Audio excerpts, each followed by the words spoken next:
la deuxième examen du SCP-4011, vous allez avoir un texte à lire, vous allez avoir des questions, surtout en fonction du texte.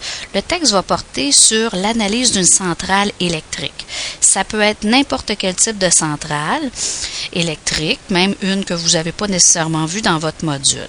Par contre, vous devez savoir par cœur certaines notions pour l'examen, dont le fonctionnement général et les transformations en énergie pour certains types de centrales.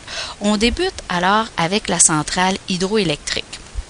Donc, on voit que c'est en premier la chute de l'eau, que j'ai ici à cette étape-là, qui fait tourner une turbine qu'on a ici à l'étape B et qui actionne un alternateur qu'on a ici à l'étape C.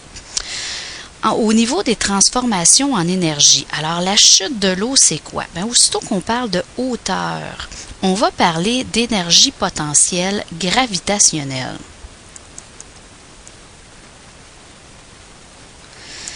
Alors, de l'énergie potentielle gravitationnelle, c'est de la hauteur.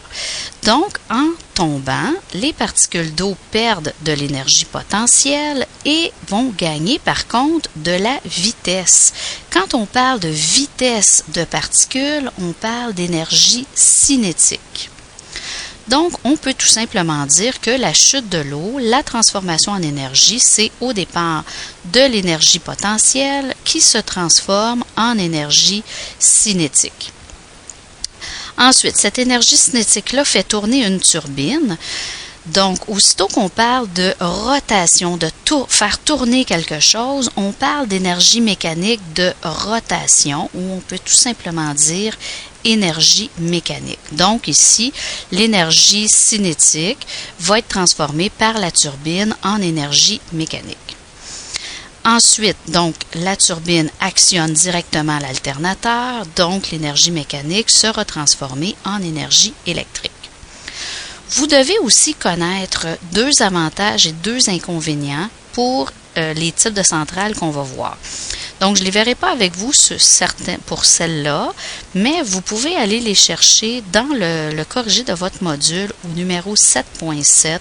Vous les avez et vous en choisissez deux de chaque à votre choix. Maintenant, on passe à la centrale éolienne. Beaucoup plus simple, la centrale éolienne, c'est finalement le vent qui fait tourner des pales. Alors, on a l'étape A ici, et qui, par un système d'engrenage, va actionner l'alternateur, donc l'étape B qu'on a ici. Les transformations en énergie, donc le vent, c'est de la vitesse de particules, donc énergie cinétique, qui fait tourner des pales, alors énergie mécanique, de rotation, donc mécanique, et qui, par un système d'engrenage, va actionner un alternateur, donc l'énergie mécanique sera transformée en énergie électrique. Vous avez toujours au numéro 7.7 les différents avantages et inconvénients que vous choisissez à votre choix, là, dans deux de chaque parmi ceux-là. Bon, maintenant, la centrale thermique classique. Alors, donc, on commence ici avec de la combustion. On a un brûleur ici. De la combustion, ça peut être soit de charbon ou de mazout, qui va réchauffer de l'eau, qui tranquillement va se transformer en vapeur. Alors, on a trois types d'énergie. En fait, ici, c'est l'étape A. On a trois types d'énergie là-dedans. Quand on brûle quelque chose, la combustion, on se souvient que c'est de l'énergie chimique qui réchauffe de l'eau. Alors, de la chaleur, on parle d'énergie thermique et qui transforme l'eau en vapeur. La vapeur, c'est de l'eau qui a acquis plus de vitesse, donc plus d'énergie cinétique. Ensuite, cette vapeur-là passe ici et vient faire tourner la turbine. Donc, même étape que tantôt. Énergie cinétique se transforme en énergie mécanique. Et finalement, la turbine actionne l'alternateur, donc énergie mécanique, en énergie électrique. Bon, c'est la même remarque pour les avantages et les inconvénients. OK, centrale thermique nucléaire. Donc, très semblable à la centrale thermique classique qu'on vient de voir. La seule grosse différence, c'est au niveau de la première étape. Donc, au lieu d'être de l'énergie chimique, ben, c'est de l'énergie nucléaire. On fait de la fission de l'uranium. Mais tout le reste est pareil, c'est-à-dire ça réchauffe de l'eau.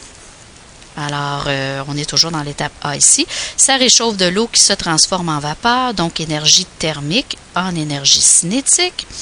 La vapeur fait tourner une turbine et donc c'est l'énergie cinétique en mécanique. Et finalement, la turbine actionne l'alternateur, donc l'étape C, énergie mécanique en électrique.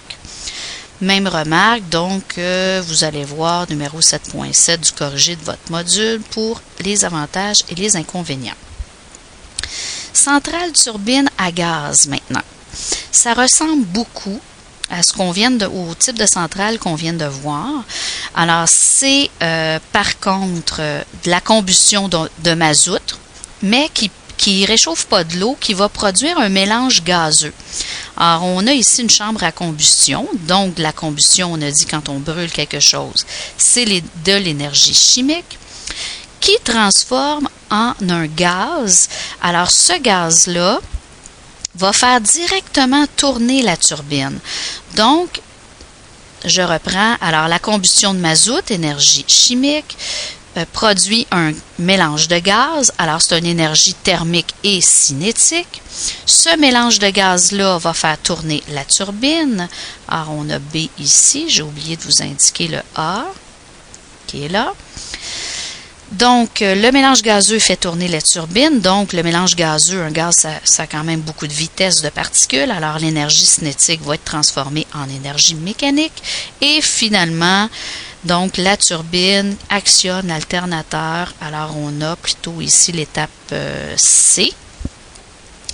Donc, l'énergie mécanique en électrique.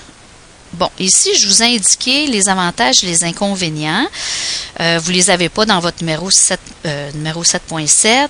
Donc, pour une turbine à gaz, et comme la turbine, dans le fond, la centrale qu'on va voir immédiatement après, au mazout, au diesel, c'est-à-dire. Alors, c'est les avantages, donc ça ressemble beaucoup, c'est en fait utilisé plus comme une source d'appoint parce que ça peut être mis en marche et arrêté rapidement. Par contre, c'est très, très, très cher au niveau de la production, parce que ça coûte cher le mazout. Et la pollution chimique fait en sorte que c'est vraiment pas un bon investissement là, pour une grande quantité. Alors, on va plutôt vraiment utiliser ça comme source d'appoint. Ensuite, la dernière centrale que je veux voir avec vous, c'est la centrale diesel. La centrale diesel, donc, c'est de la combustion, alors qui fait tourner directement un moteur. Donc, il n'y a pas de gaz là-dedans, c'est directement l'énergie chimique qui va être transformée en énergie mécanique. Et le moteur, lui, va actionner directement l'alternateur, donc l'énergie mécanique, en énergie électrique. Donc, lui aussi, c'est beaucoup de pollution chimique. Les coûts sont très élevés, autant pour la production et l'entretien. Et ça peut être, par contre, avantageux, comme je disais, comme source d'appoint. Et ça peut être aussi construit dans des régions isolées où on n'a vraiment pas accès à aucune source d'énergie. Et ça évite évidemment les coûts de transport d'une centrale électrique régulière. Alors voici, donc il vous reste maintenant à faire des pré-tests pour faire votre examen. Alors, bon succès!